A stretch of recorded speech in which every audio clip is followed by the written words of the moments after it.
that showed up for the state level and music programs. And then the last pick on the right of our golfers, that's actually a GSC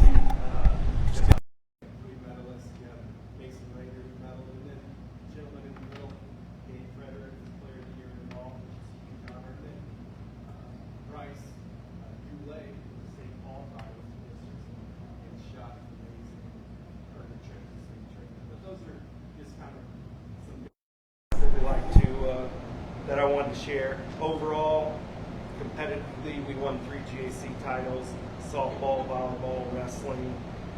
We won 2 district titles, not only softball but basketball. Girls basketball won a district title. Again, that's the top 8 in the state of Missouri. So those 2 programs had amazing years in the state series. We had 3 players of the year, not only Josie and Gabe Frederick, but we had a softball player, Catherine. Christy was player of the year for our conference.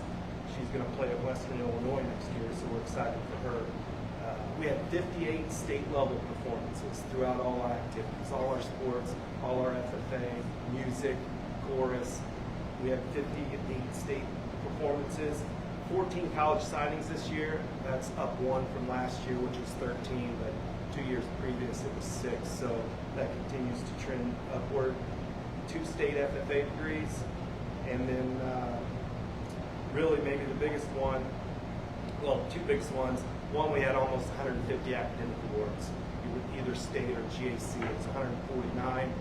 And then our participation numbers, they were up 60 students. So in the past couple of years, they've kind of trended down. So to see that swing up was very impressive. I was good to see that.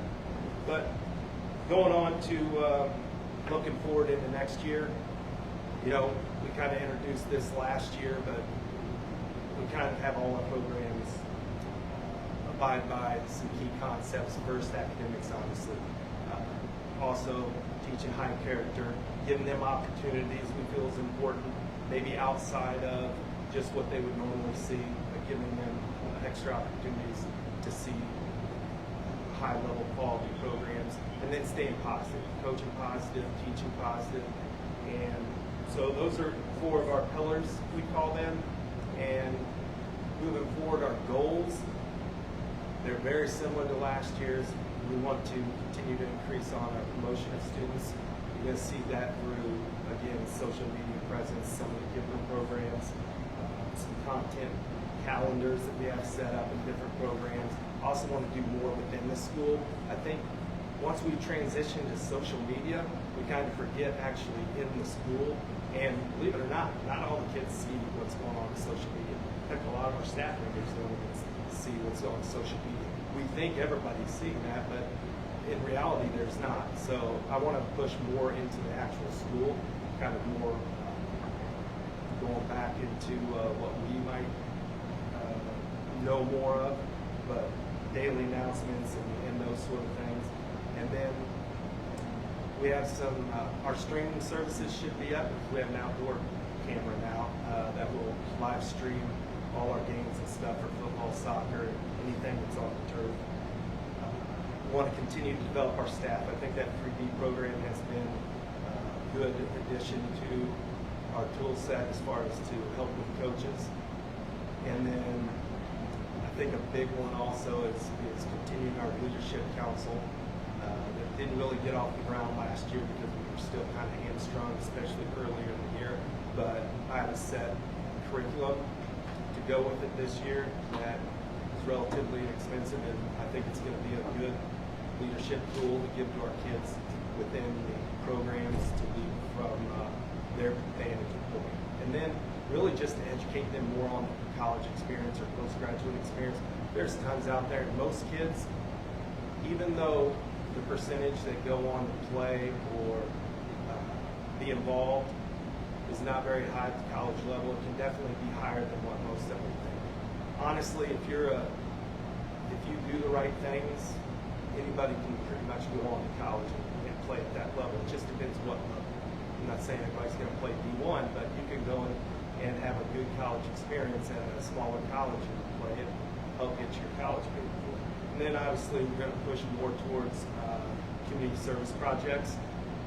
We had that swing in it this year, but again, we can always do more in those areas.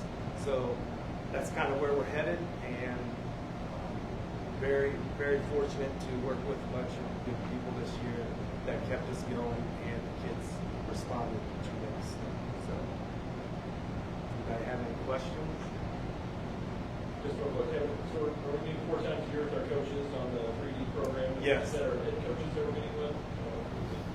Head coaches. Head coaches, all coaches are invited now. Sometimes some can't show up, but just like any other meeting. But we have at least 4. I try and get 6 in. Some of them are shorter because we don't have the time for the peaking days, but we get at least 4. I love hearing that the engagement numbers are up, that there's 60 more students that are getting involved in some way, getting connected, and so that's something that I'm really grateful to hear. Yeah, we're gonna work to improve that. That's huge. We need kids involved.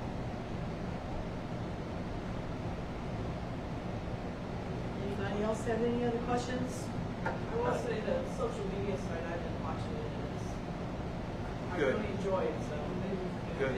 It's nice to see things. I know, like you said, not everybody's on there, not everybody sees it, but I appreciate it too, because I notice a lot of things on there too, so. Good. Those of us who do get on Right. social media do see those things and appreciate that Well, positive yeah. stuff coming Yeah. out. Well, I think lots see it, but not like the kids. I don't think a lot of the kids see it. Right, that's So- probably true. They should be on more than I am. I know. I don't get on it very I much. hear you. All right. Thank you. Thank you. sir. Can I say something, please? Anybody that's speaking is not heard. Like, from you. Is there mic? So we need to use your Oh, microphones. Just talk close to your microphone. Okay. So you're not hearing me either, but you, Well, now. anybody that's up here speaking, Okay. you can't hear. Okay, Because all right. We'll, To us, and they're projecting that way. we'll try to encourage people to use the mic a little bit more. Okay, Thank thank you. you. Okay, next is communication. Dr. Klingsman, is that? Yep, that the rest will be me. So, Lucy, if you just scroll down a little bit here. So this is just kind of our data on our social media pages. We have about 4,000 Facebook subscribers, and you can tell most of the people that are looking at our page are women between the ages of really 25 and 55. That's kind of our demographic that is active on our Facebook page. And that's very similar to our Instagram page as well. So those are the people that were kind of reaching for their social media. Our district app, we used to be able to report data on that, but they stopped collecting data, and we weren't able to get that information. And that's the same with our website, so we don't really have a great gauge on that. So that's just kind of really a quick snapshot on our communication on social media and who's engaged with our page. It feels like moms Yeah, to me. I think so. Moms of school-age kids mostly. Okay, next is financial report. Yep. And this is just our standard monthly report. This is going to be kind of the end of the year report on that. So our operating revenues, we actually ended up with more money than we thought we were going to have. Now, this is based off budget amendment number 2 that we did in March, February.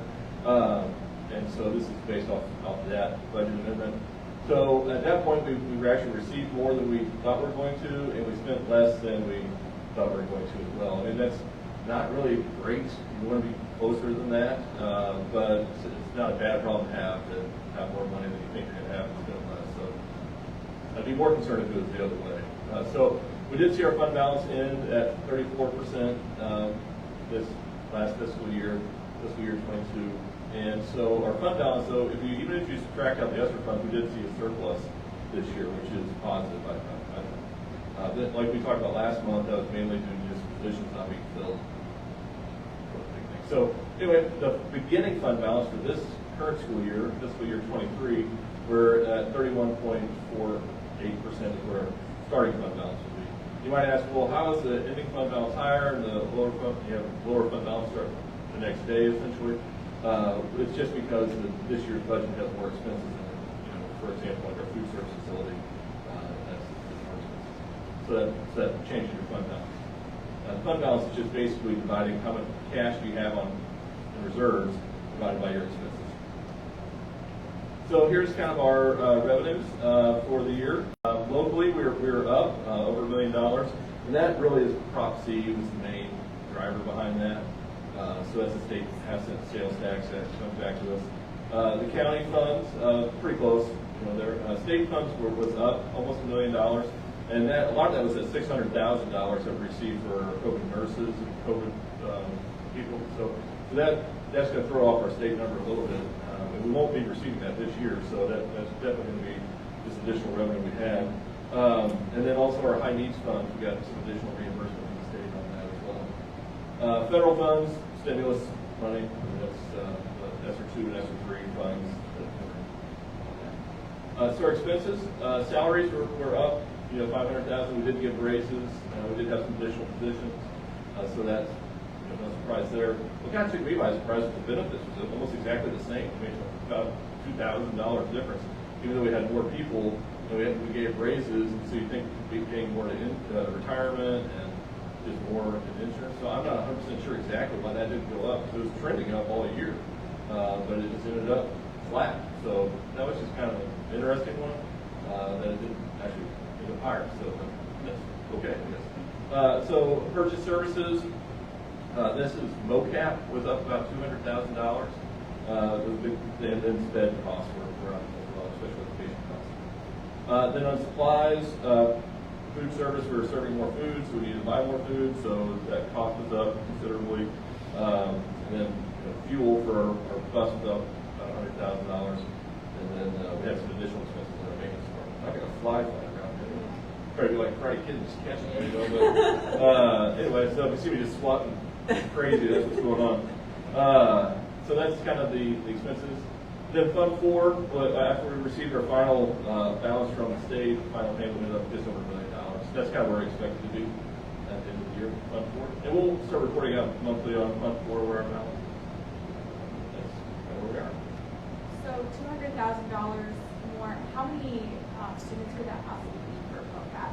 Oh, off the top of my head, I don't know. Lucy, do you have any idea how many kids, students? I don't know how much it costs per student. It's $275 a class. I remember. That sound right to you, Lucy? More about Yeah. the classes. Yeah, it's right. So kids can take certain, and now there's some laws that changed on MOCAP for this upcoming school year. So the student is full-time MOCAP.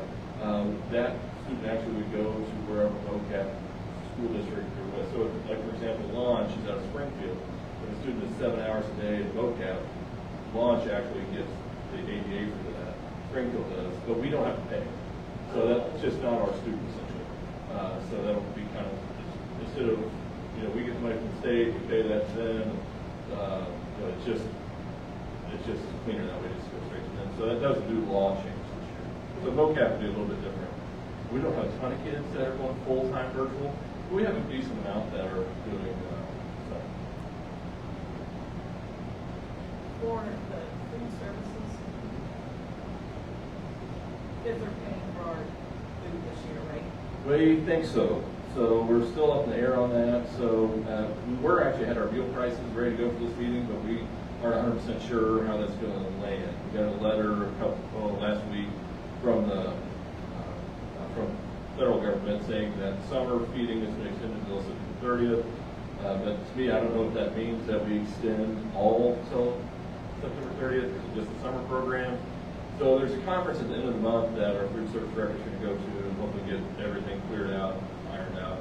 And so at our August meeting, we should be able to definitively tell people what's going to happen to their lunches for next year. But I would plan on full pay, having to pay for something. I'm hearing rumors that reduced lunch won't have to pay for anything, will be free for them. Free will be free, of course. So basically, we just have free lunches and full pay lunches instead of that in between. That's kind of what has been floating around, and sounds like that's going to be the way it's going to be, but we really just don't know for sure. So at our August meeting, though, we will have that plan ready to go.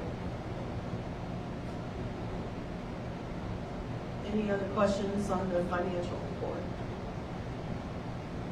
All right, we're ready for federal programs. All right. I know this one we've been anticipating 3 months now, so federal programs. So we finally did get our allocation on this. It's late, but it's here now.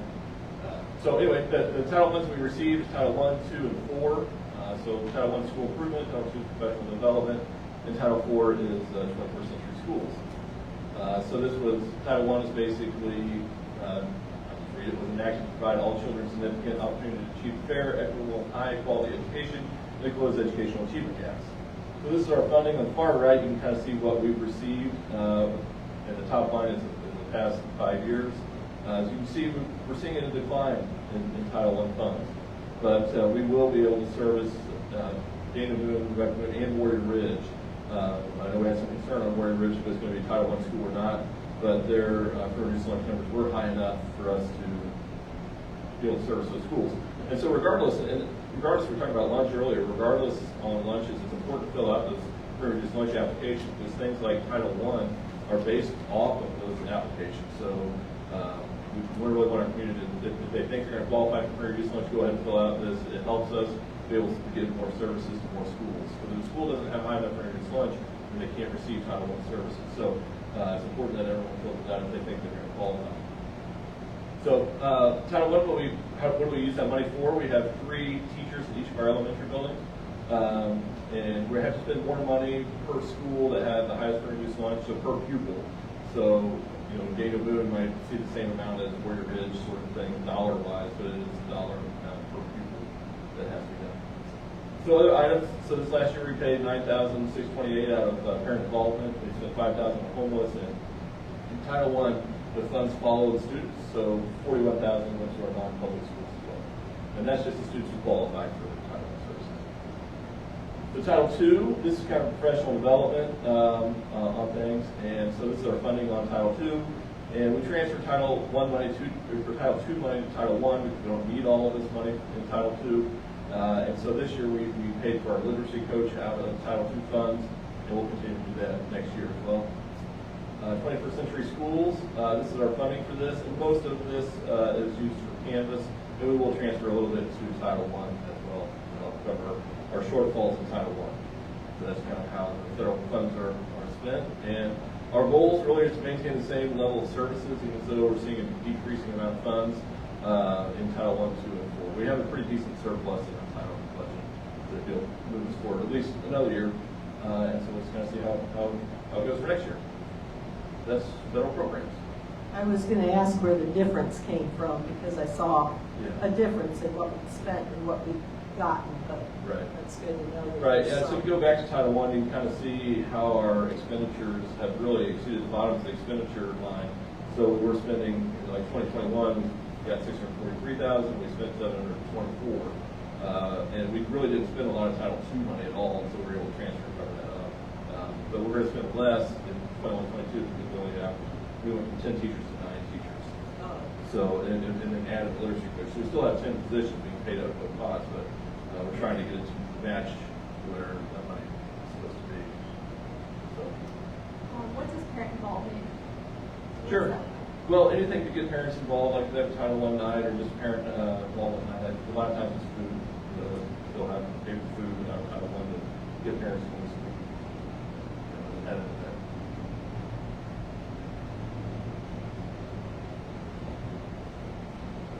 Anyone have any other questions about this item? I brought your mic. Please, Danielle. Lucy, can you get him some batteries? Or maybe get him the microphone? So I guess I've got a question between Title I and Title II. So it looks, and you mentioned it, right? We've got quite a surplus in Title II. It seems like every year, and a deficit in Title I. So we just transfer that. Is there a law that we have to fulfill our entire Title I expenditures? You have to spend 75% of your allocation. And so every year, if you don't spend that, then you lose it.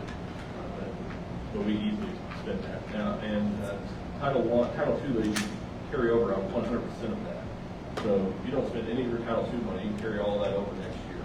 And so we kind of did that a couple of years ago to bank some money to continue our services.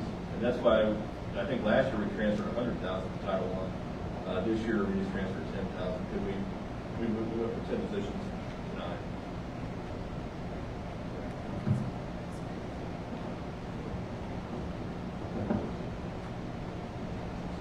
Any other questions? Okay. MSIP 6 is next on the list. Okay, right, so, let's see if I can. But Lucy- get you to- but Lucy's not here to You go get switch more on. batteries. Yeah.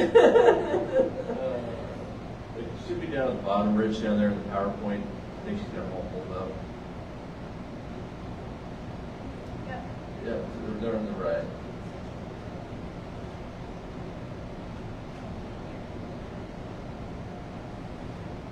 There it is, very top. Perfect. There we No go. problem. And Rich, if you click the little presentation button. Right. Lucy got it. Cannot function without Lucy. Thank you, Lucy. That's very good. Rich was getting us there. You though. got it, you Good did help. well. It's been a while. Okay, so stop me at any time on this. This is a lot of information. It would go probably spend 2 hours on this if we needed to, but this is just kind of some general, I've got some detailed information in here, but I don't want to get too lost in the weeds. MSIP 6 is the Missouri School Improvement Program. This is the sixth version of this. This is how accreditation is done for schools. This is very, very important. And something we do, very important that we do very well. So this is how we're now going to be measured from the state level to how, if we're accredited or not. So this is something that we're going to strive to do very well. So this can be based out of 100 points. So academic achievement, which is just the status. And then we're going to have another category called academic achievement, growth, and progress. So before in MSIP 5, now I know it's been a couple of years since we've done MSIP, and so it might be, just because of COVID, we really didn't have an accreditation system for the last 2 years. But it is coming back. It is something that we do have to pay very close attention to. So in MSIP 5, it was under achievement status. It was just the status and growth were combined. Growth was used to help you gain the points that you needed to meet the mark. Now they're just telling us we're going to have two separate categories. Status is just how high did you score, and that's it. So there's not any other support for this. So this, you're going to see a lot of schools have low scores in this area because I've studied a lot of MSIP 5 scores across the state, and there's so many schools use progress or growth to gain the points they needed in status in their academic achievement to gain the higher achievement scores. So the percentages that you used to see for MSIP 5 was 96, 97, 94. That was a pretty standard range. Most people were over 90. I think we were 88 or something in that ballpark percent. And I think you're going to see those numbers drop just because of the way that it's now measured, and it's going to be different. So just the first one is status and just how do you score. The second one is growth and progress, and how much growth did you make, or did you have progress points, depending on subject areas, but it measures that. Success ready, we'll get into these graduation rate, follow-up, continuous improvement, and then the success ready. Those are the categories. So we'll kind of break those down. So I'll go through each one of these categories, pause, ask questions about each one, and we'll kind of just keep going forward. I'll try to go as quickly as I can because I know it's hot in here, but we'll move quick. So again, academic achievement, we're going to get 28 points from this. So before we had achievement for just all students, and then you had the super subgroups. Those are two separate things. Now those are combined into one category called academic achievement status. But they're still split up in that under a subheading of that. So we have all students, and we're now calling them student groups. So student groups are the exact same as the super subgroups as were before. It's just a new name. So there's still students with IEP, Hispanic, Black, English language learners, and students receiving certification for free and reduced lunch status from Social Security. So instead of kids on free and reduced lunch, now they're measuring kids on food stamps. So free and reduced lunch really isn't going to play into academic achievement. But again, it's just how do you score? Where do you score? It's the test. Where did you score? There's no growth, there's no progress, there's none of that. It's just what score did you get? And then you get points for how high you score in each one of those. So you can kind of see those points. So 5 points for ELA, 5 points for math. If you're on target, if you're below that, you get less points, kind of so on and so forth. Now the MPI is changing. This is something that was pretty standard before. Before it was below basic times 1, basic times 3, proficient times 4, advanced times 5. You could calculate the MPI for any district in the state without really too much of an issue. That's going to be impossible now. So I know that we've done a bunch of rankings before. state really does not want you to do those rankings, but I really want those rankings, because I want to know how we did, because that's really the only way I feel we don't get better. Are we doing better than our neighbors? And I'm a little bit competitive. I want to do better, and I want our kids to do better. And so really, until you have that. Now, once we get the data, we'll dig into it so we can find a way to do it. But the new way they're going to calculate this is going to have a range. So they're going to look at each student, and so instead of looking at the district as a whole, how many kids are in basic, how many kids are below basic, how many kids are proficient, how many advanced, they're going to look at each student and then look at the range. If they're at the top end of the range, they'll get like a 3.9 instead of just getting a 3 or 3.8. If they're at the bottom of the range, they'll get a 3.1. So you would have to see every student's score to be able to determine if the district's MPI score, which they're not going to report out. That's not going to be available. We're not going to get MPI scores for it. So that's going to be problematic for the way that I've measured schools for 15 years. So we'll have to look at a new way to determine how we're doing. So that's that. So any questions on the status? I think the interesting thing that I was processing when you're talking is that it would be easy if someone doesn't understand that everything's changed for them to see worse scores and there to be a narrative that the schools are failing students, that back in the day they were doing better, but because of the pandemic, now kids are doing it worse. And so it's really helpful to know that M6 is changing the way in which the data is reading. Right, and that's a narrative all school people across the state are very concerned about, because we all know we're not going to be in the 90s anymore. Probably a lot of schools in the 70% range, and that's just the way that it's now set up. In good schools, like schools that are normally going really, really well, are afraid that they're just not going to be, because they know that their status score is not that great. And what's helping them is that they're moving kids.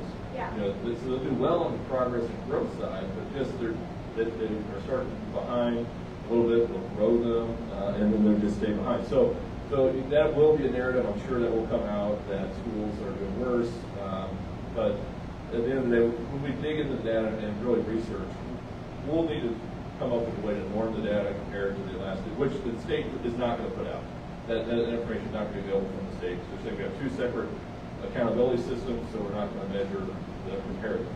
But I will. So we'll try to figure that out. So there's going to be a lot of just research and data number crunching that we're going to have to figure out once the data is released officially.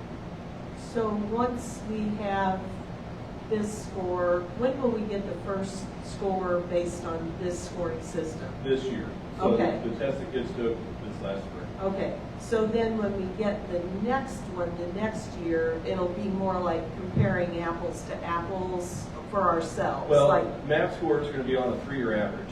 So it'll take 3 years for it to come together. So, but we don't have 3 years, they just use the scores that you have. So really you don't have it, so it'll be 4 years from now that last year's scores will roll off. So that'll be kind of how it happens. And so if you've had a good year, it'd be great. And so that's what people are concerned about. Is you got 1 year data, we can do great. But anyway, so we'll just kind of see how it comes out. I mean, right now we're just waiting to see how it falls. but everybody in the state is going to be in the same boat. Everybody's the same. Because it's being redone for the entire state. Almost. Well, the math scores are. The math scores are. Right. The math scores are. So, but MSIP itself is not going to be the same across the state. I'll get to that in a second. Okay. Okay. So, growth, very similar things here. So now this is going to measure how much we grow students.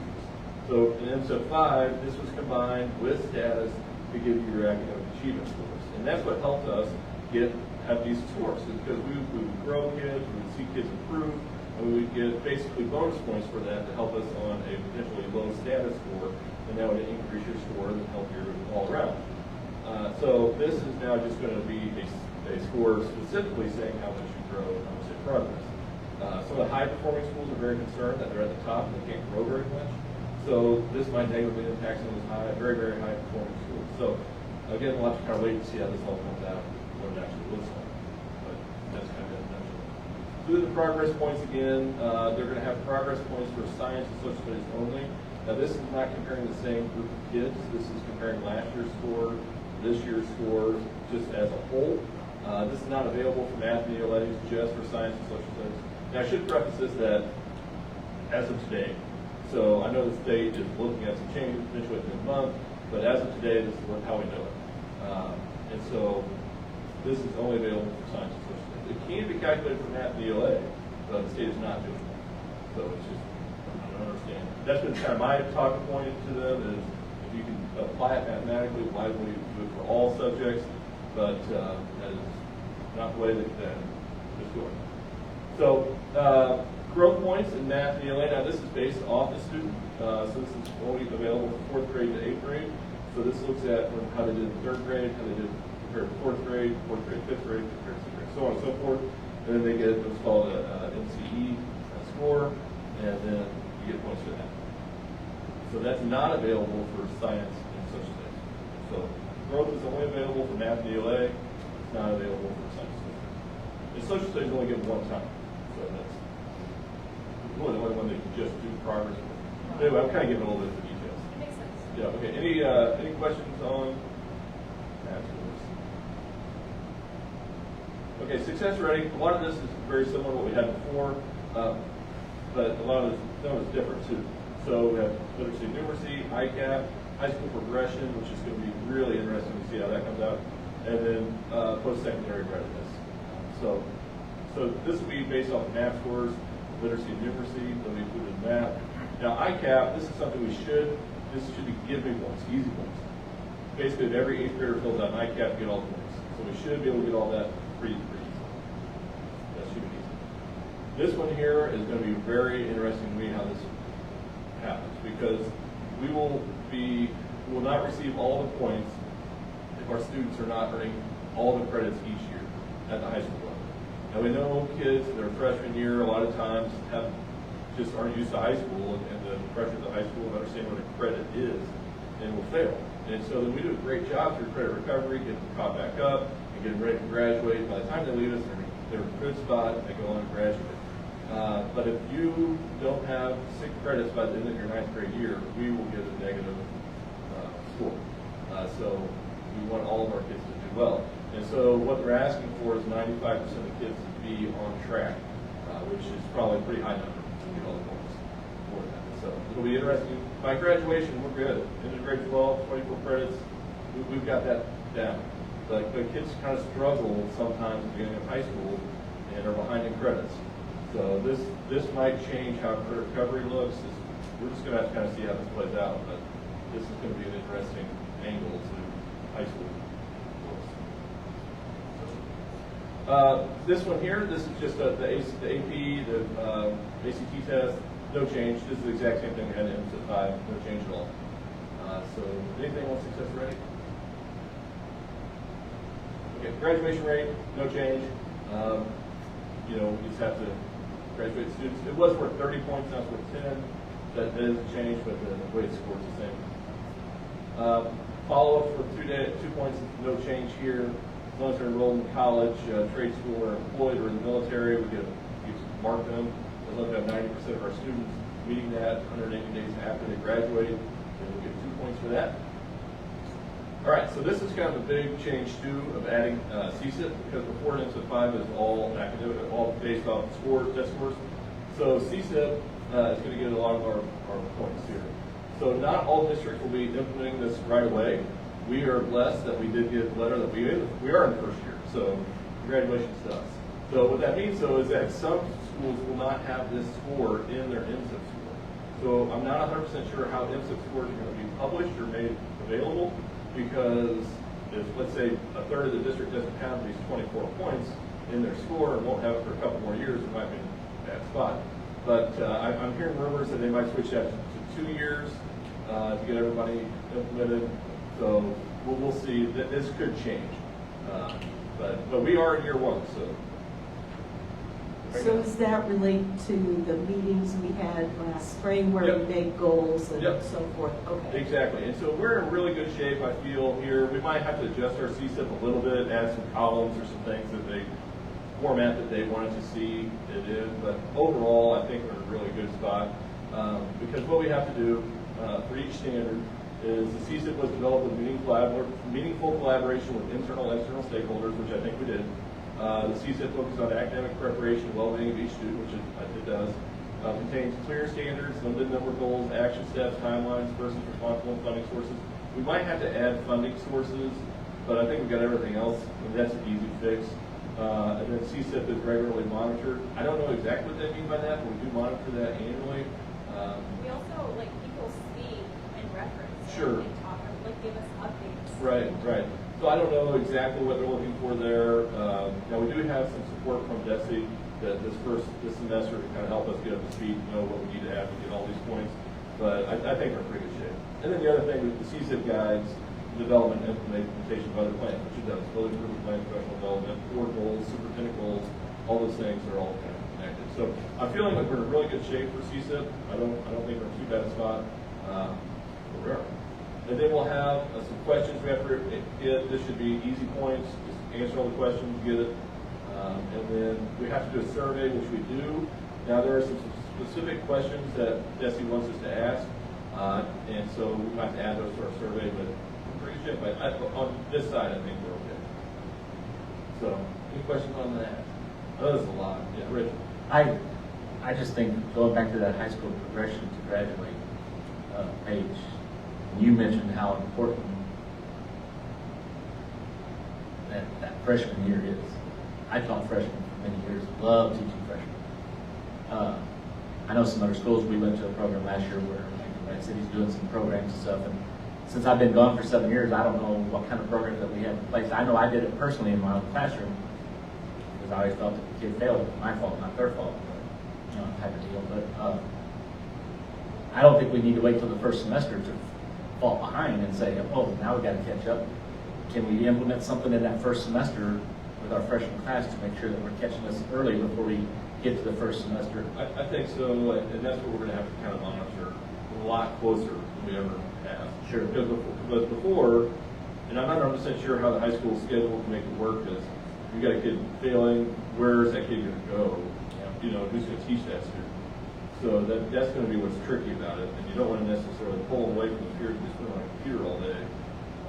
But if you put them in high school, right? And so we'll have to kind of work through this. We don't have a real solid plan right now, but we know that if we catch them their freshman year, then we're likely to get those points their sophomore, junior, senior year. Absolutely, and that's the line. That's why we've moved credit recovery a lot of it back to the building instead of having that credit recovery in the Alpha Academy. So there've been some moves to try to just be more streamlined.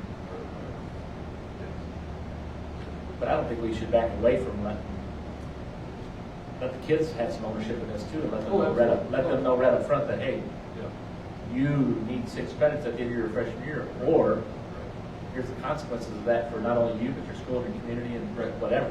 Exactly, and that I had a meeting with our new high school principal, and they explained on the first week of school, meeting with all the freshmen, because really explaining credits to them. They had not had that through the elementary and middle school, and so it's really kind of a foreign concept for the freshmen, especially someone who has not been a successful student, and they're like, what do you mean I don't just go to the next grade and graduate? So these are definitely points we got to drive home. Well, a perfect example of that of kids not knowing. I remember when my sister was going to college and she came home and talked about Dr. So-and-so, Dr. So-and-so, and Dr. Smith. And I said, Mom, I think Sissy's sick a lot. She's going to a lot of doctors. I didn't even know what a doctor was. Now, kids today are more in tune to that because it's just more prevalent. But I think kids need to know this right up front. But, I know I used to do this a lot with my kids, but I think it's very important to attack that there early freshman year and get this going. I agree. Okay, so then the last thing, I think, so the CSIP, survey, success ready. So, let's see, so this is kind of some things that are still to be defined. So like kindergarten entry test, so we have to give a test to every kindergarten when they come into school. We'll give that during the school. This is not before they come to school. This is actually once they're in kindergarten. They'll take an exam that might play into this. We really don't have a great clear understanding of how this has been broken up, but these are the topics that they've given us. Attendance is in this. Seal by literacy, which we do have that, which is great.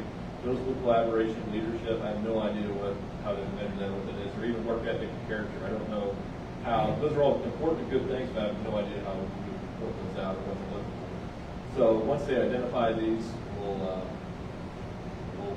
see what we need to do to make it. But just to recap, these are all our points and how it comes together. We're 100 points. We have a timeline on when those metrics will be identified. Well, that's what I keep asking about, and they told me that at the end of this month we should have a pretty firm document. The commissioner has a conference every year around the 1st of August. I'm sure she's going to want to have this finalized by that time, that she can share out all the details to all the administrators at that meeting, or her team, I should say. But my guess is by the end of the month it should be pretty solid of where it's going to be. It just hasn't come out yet. Attendance for funding is a separate thing entirely, right? Because Correct. attendance seems like it's just like slipped in there for Correct. accreditation. Correct. Yeah, attendance, funding is for attendance, and now before attendance was a kind of a big part of Instant 5, but they've scaled that back on Instant 6.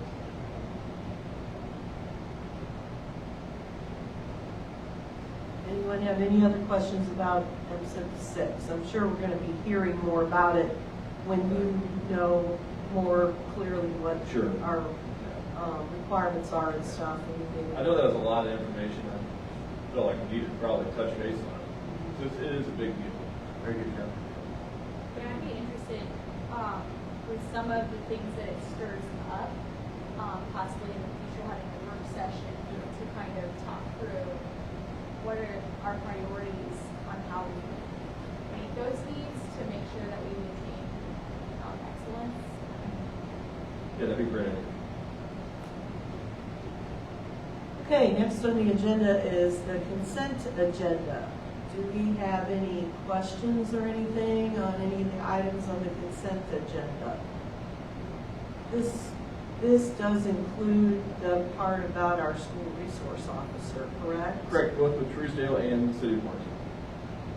Okay, the Truesdale one is just crossing guards, am I right? Oh, yeah, sorry. Yeah, Okay. SROs are, we don't actually have an SRO with them. They just across the street. Right. Yeah. Right, so crossing guard agreement with Truesdale and crossing guard agreement with Warrenton, but also SRO With Warrenton. agreement with Warrenton. Correct.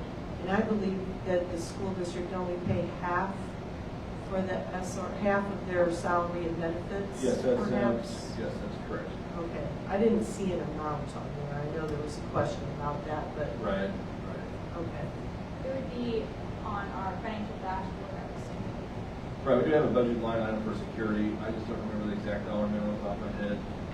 But that includes all security, like extra pay we have for like tonight. We have security right here. Thank you, Officer Clark. And all security that we have. So it wouldn't be specific to SRO, but we can do that information. I'll let the speaker. Okay, thank you.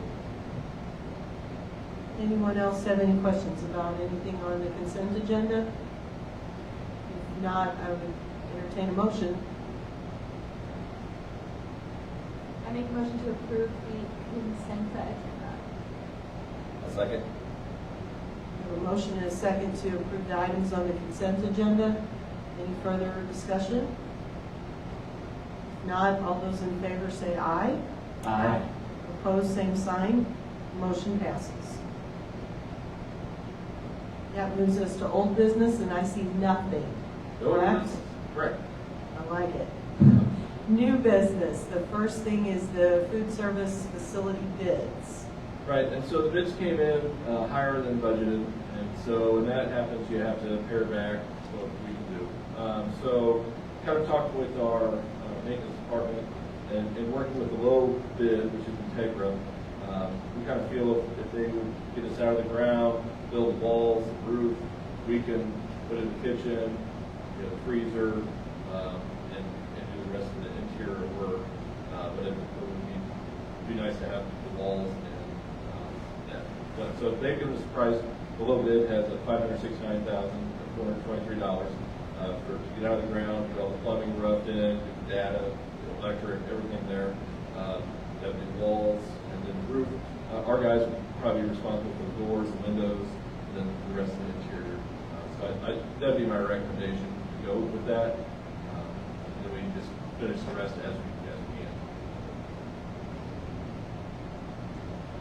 when you say as we can, is that budget related or is that just time? Time and budget, so if, we should, it still leaves us about $500,000 in budget to finish the interior side. The freezer will be $150,000 maybe, out of that. But then the rest, we don't necessarily have to move the offices right away. That the kitchen, might take a little longer to get, or we just kind of wait.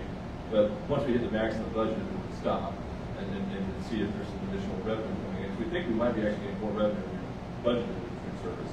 So if that comes in, we might have to budget it and adjust it. Or we can get it done under budget and it gets done. So hopefully it all gets. For sure, what we would have for sure would be dry storage, and then we for sure would add a freezer. So we would have the space we need. The things we might not be able to put in would be the workspace for the offices and then the kitchen. But the greatest need that Debbie has expressed to us is the storage Correct. space, right? Correct. So if we had that up and going and usable, that's the most critical. Absolutely. And she has office space Right. to use, Right. where she is now may not be in the best spot, but, Right. It's but functional. it's functional. So, and the other things can come a little later if Right, necessary, right. but to finish the building. Right. But the immediate need will be that fairly. Absolutely, fairly quickly. Like, we definitely get the freezer in there, Right. and then have the wall. Is this, I'm reading here about exclusions. It says all roofing, sheet metal, siding, is that something you would think you would outside this? But I think it includes the siding on the outside. So it would say that exclude that, go along with that. Maybe I'm reading it wrong, but under clarifications, that second bullet, it says we exclude labor and materials for the following. It goes on to say, MEP items not noted above, all roofing, sheet metal, siding. Sure. So that would probably end up being us to finish it off. That could be. That could end up. Well, like I said, we still have about $500,000 in budget for this, so we should be okay. To get, right, to get the basic things we need. Thank you.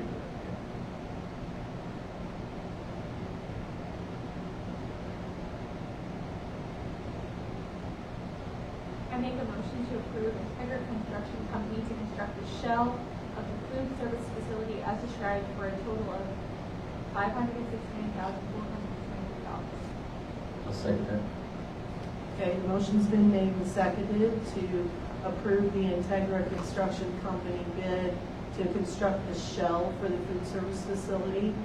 Let's do a roll call vote. Are there any other questions or discussion before we begin? Just one more question. What was the square foot? It was under 4,000. I believe it was 3,800. Sound right to me, Reynolds? Yeah, I think that's. Yeah. Okay. Okay, Jeff, Aye. Rich, Aye. Deanna, Aye. Sarah, Aye. and I vote aye. Motion passes. Budget amendment number 4. Right, this was very similar to the financial report. This is just our final year-end budget, but to actual.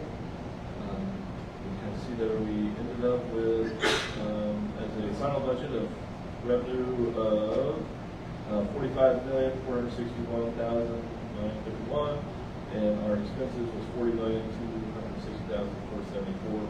The one thing we don't budget in is student activity accounts, like FFA and other student activity accounts. It's not in our budget, but at the end of the year, we do add revenue and expenses in there.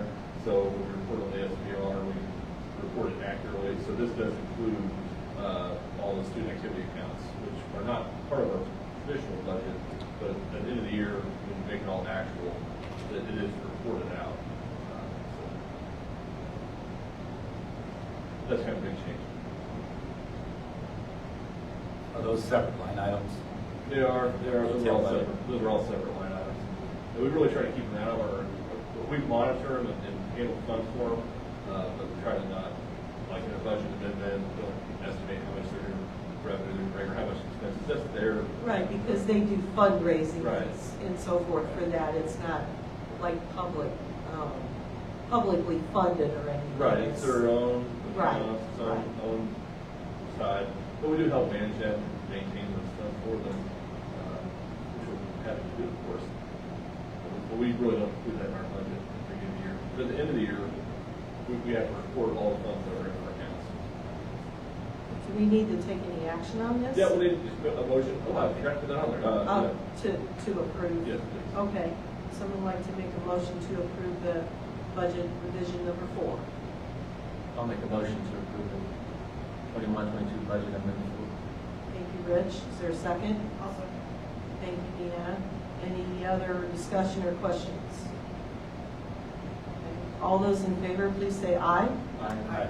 Opposed, same sign. Motion passes.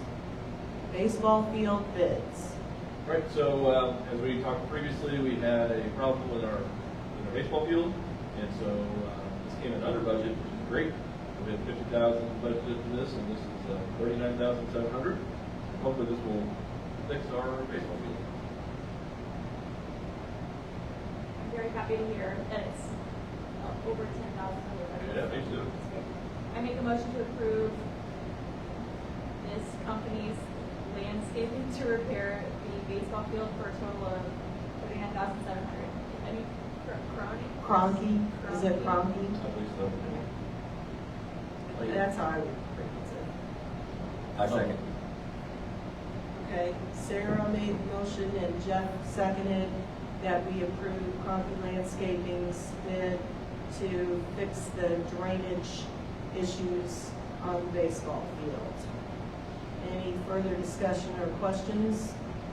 Just so there's no misunderstanding, it's Kroenck. It's not Cronky. It has negative connotation in society. Just to make sure, and I can see someone going, great. Right. It's not. Okay, Yes, I believe there's no connection at all. Correct. okay. That's how I would pronounce it, but I can. Well, no, I'm saying it is, but Okay. for those that know where I'm talking about, I just Yeah, want to make okay. sure everyone understands that it's totally I different. know This is what a you're- company in Wentzville that we're Right. doing that on the budget. So Okay. All right, we'll do a roll call vote. Jeff? Aye. Sarah? Deanna? Aye. Rich? I And I vote aye. Motion passes. Lactation pods contract.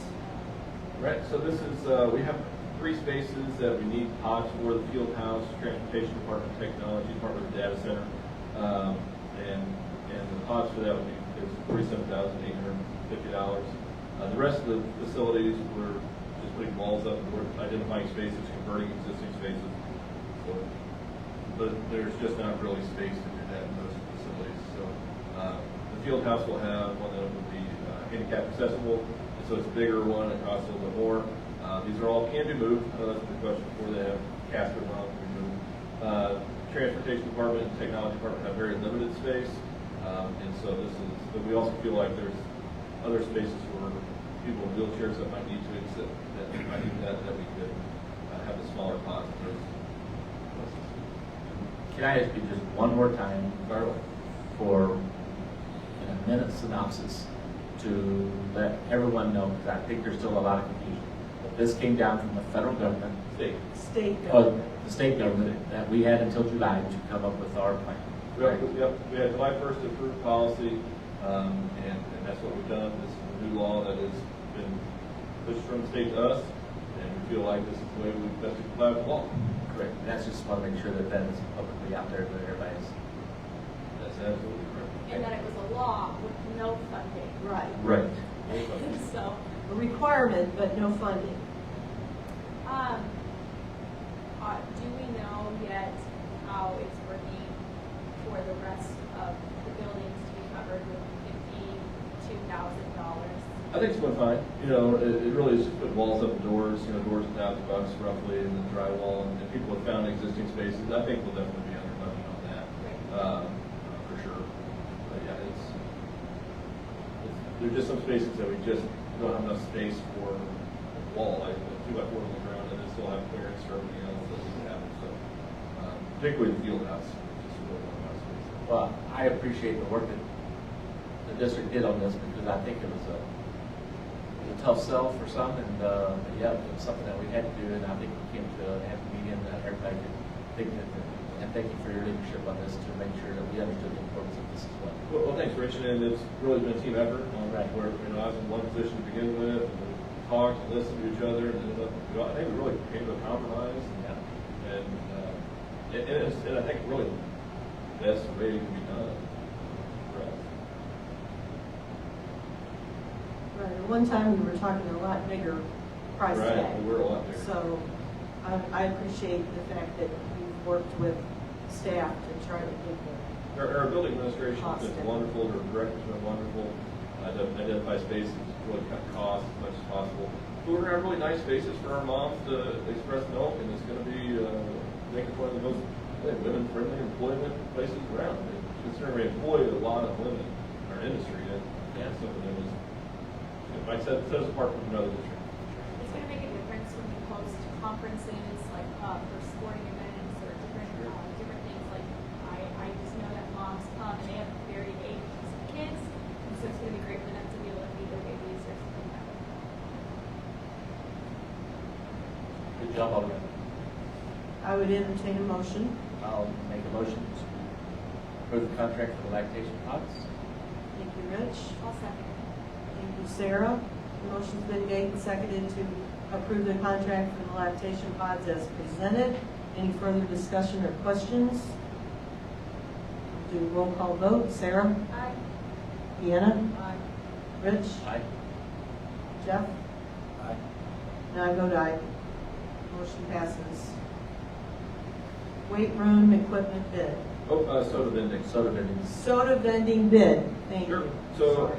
every year we bid out, or not every year, but when a contract expires, we bid out that contract, and our vending services was due, and so we bid it out, and Pepsi Cola was the low bid. I'm going to go with Pepsi Cola for vending.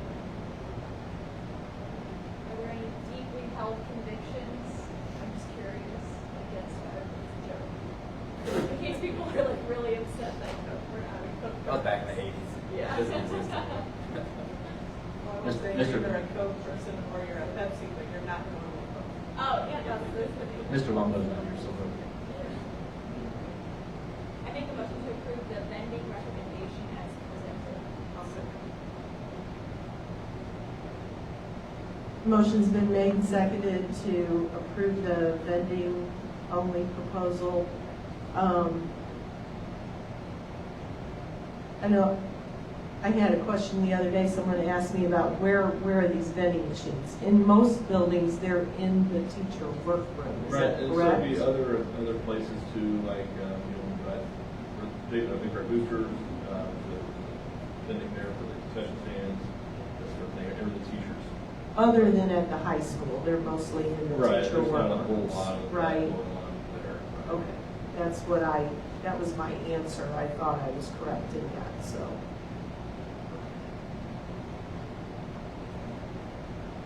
So I have a motion and a second. Any further discussion?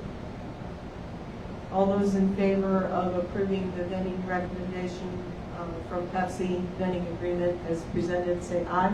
Aye. Aye. Opposed, same sign. Motion passes. Now weight room equipment bid. I'm sorry, I was getting ahead of myself. Right, so we only received one bid for this. This is PE's, physical education curriculum year, and so they need new equipment in their weight room to be used both in the classroom or during the school day, and then of course body conditioning outside of school. So this is in our budget for the curriculum budget, so I would recommend approving. And it's just at the high school, correct? Yes, this is just the high school. If there's no questions, I'll make a motion to approve the Show Me Waits LLC bid for the weight room. I'll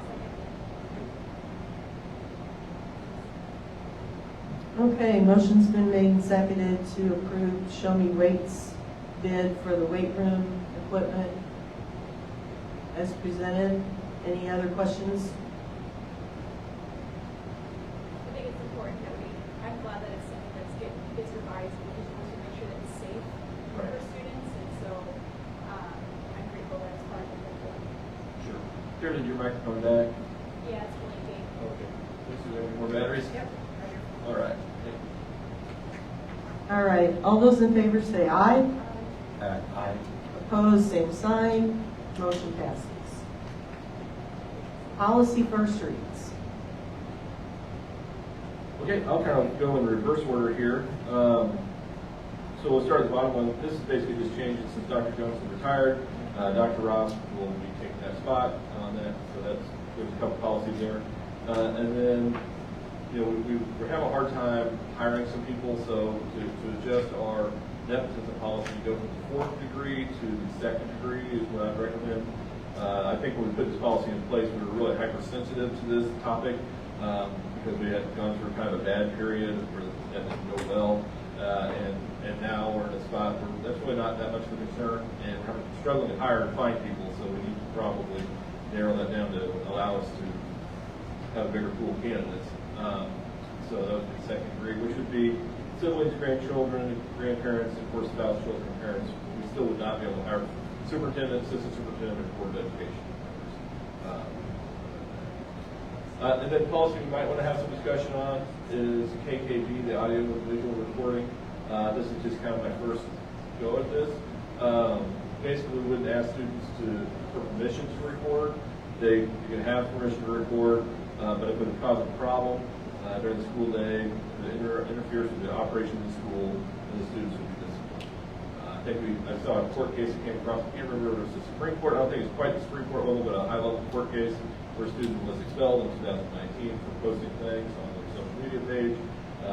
The schools failed to find access to school, how it disrupts the school environment, and then of course actually put the student back in school. I just saw that came across today, so students started this school year. So it's just kind of that really is in all discipline. The key is finding that nexus to school and being able to prove that. So no matter what our policy is, that's what we're going to have to do if we ever have to defend ourselves anywhere. I have a couple of things. I wrote them down, so I wrote them. But on the, so what you want to correct, And correct isn't necessarily the right word, it's just change. or change, Yeah. under the recording of the Right. student paragraph. On that first sentence, I think that it would be helpful to add that this does not disrupt school operations or harm particular persons. Okay, so where would you want that? I can do that. As part of that or at district activities, right behind that. Okay, so I've got a general rule. So then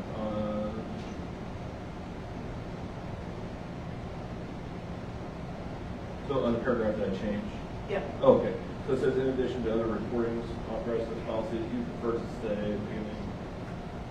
Or at the end of that sentence, just add that it does not disrupt school operations Okay. or harm particular persons. That way we're kind of covered for harassment. Okay. Yeah, So- the harassment piece was something I was thinking, like, if someone's just sitting there and someone just won't stop recording them, I know that's disruptive to the school Right. environment. Right. Okay, so I'm going to start a new sentence to get this right. So read off one more time again. Does not disrupt school operations or harm particular persons. Say that. Okay. It makes sense to me. So the sentence would read then, let's see here. Students may be disciplined, excluded from district activities, and prohibited from attending with the phone or other recording device if the student we're going to have materially and substantially interferes with the requirements of appropriate discipline in the operation of the school. And, okay, let's see here. Do you think that line with the appropriate discipline, do you think that covers what you're suggesting? I don't know that it. You want it more is clear. specific, I yeah. want it a little clearer. Right. Yeah. Maybe I'll start with students may also be disciplined if it does disrupt school operations or harm people. So I take the not out. So I just added a second sentence that says students may also be disciplined if it does disrupt school operations or harm people. Okay. Catch I think that? that covers it, yeah. The other question that I have as well is off-campus reporting. I think we need to say that they could be disciplined for off-campus if it does the same thing. So you're saying the reporting happened off campus, however, it's disrupting and causing harm during the school day. During the school day. Okay. Right, so is there an off-campus section of this policy? Right? I'm sure that. There's a section on unmanned aircrafts. Sure. Let's see here. Off-campus. I don't see anything. Did I see anything on there that says off-campus? I don't think there is. But I can read kind of what I have here. Yep. Yeah, let me just start a new sentence here. Okay, go ahead. Discipline may be applied for off-campus recordings that have a chance of coming on campus and disrupting school that may be considered harassment against students or school employees. Okay. Or, Go way behind it. I'm wondering if they're worried about the chance, because then they could be disciplined even if it hasn't happened, but there's a chance of it happening. Do you think that they should be disciplined if there's a chance, or if that there is? But that's the thing. You have to be able to prove Right. that this will create a problem. Right. right. You know, this So- will create a problem. Students could be disciplined for recording that was done off campus when that recording causes disruption Right. in school And that was the or exact harasses. right. And that was the used exact as case that came harassment. across my email today. Was the school a student did an off-campus recording, posted it. It was racist in nature.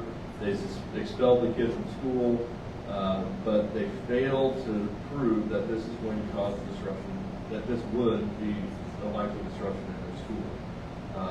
And they just suspended the kid for just the post, which you can't do. No, you have to have proof that it caused a Or disruption. likely to Or- cause. And so that's where it gets tricky is, Mhm. okay, how do we prove that? You know, so that's where it does get really gray. I think the wording needs to be, and it just, proving it's one thing, but putting words in there that show that they understand anything off campus. Sure. But also come back. Okay, here's what I asked for. Discipline may be applied for off-campus video that may have a chance. No, don't put that in. Okay, delete. That causes disruption. I think like Mhm. sadly, it's nice to put preventative things, but I feel like this is something that the only way to prove it is if it's happening. Mhm. Okay. So this one may be applied for off-campus video that causes disruption Or- In school. in school. In school, that they consider, or that is considered harassment against students or school employees, or which might threaten violence against the school.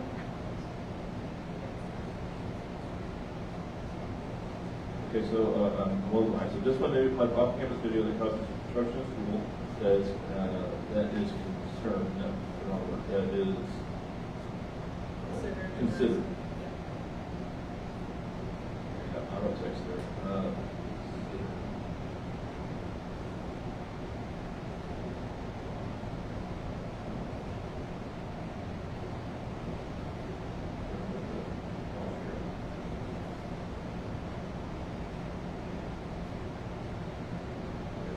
Consider harassment against students or school employees that Or which might threaten violence. which may threaten violence against the school, against Against the school.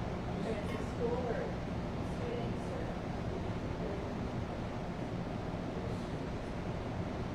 maybe I think it's probably the end of the period. Yeah. Yeah. Okay, so here's what I have. This one may be applied for off-campus video that causes disruption in school that is considered harassment against students or school employees that or which might threaten violence. I don't think it's reads well. Okay, for school employees, okay, this one may be applied for off-campus video that causes disruption in school that is considered harassment.